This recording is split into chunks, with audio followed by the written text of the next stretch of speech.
আন্তর্জাতিক বিরতির পর লা লিগায় রিয়াল সোসিয়েদাদের বিপক্ষে জয়ের লক্ষ্য নিয়েই মাঠে নেমেছিল রিয়াল মাদ্রিদ। অ্যানোয়েটা স্টেডিয়াম থেকে অবশ্য 10 জনের দল নিয়েও সোসিয়েদাদের বিপক্ষে 2-1 গোলের জয় নিয়ে ফিরেছে গ্যালাক্টিকোরা।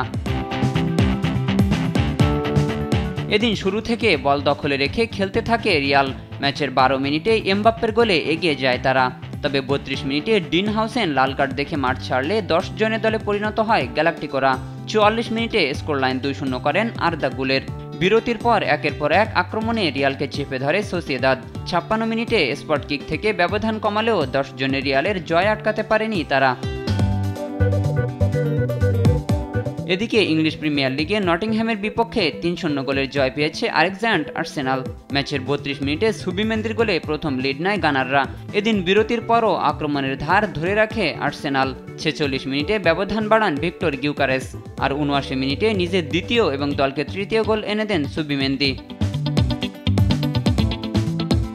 অন্য ম্যাচে ব্রেন্টফোর্ডের বিপক্ষে 2-2 গোলের হতাশার ড্র নিয়ে মাঠ ছেড়েছে আরেকজন চেলসি। শুরু থেকে বল দখলে রাখলেও কেভিন শার্ডের গোলে প্রথম লিড নেয় ব্রেন্টফোর্ড।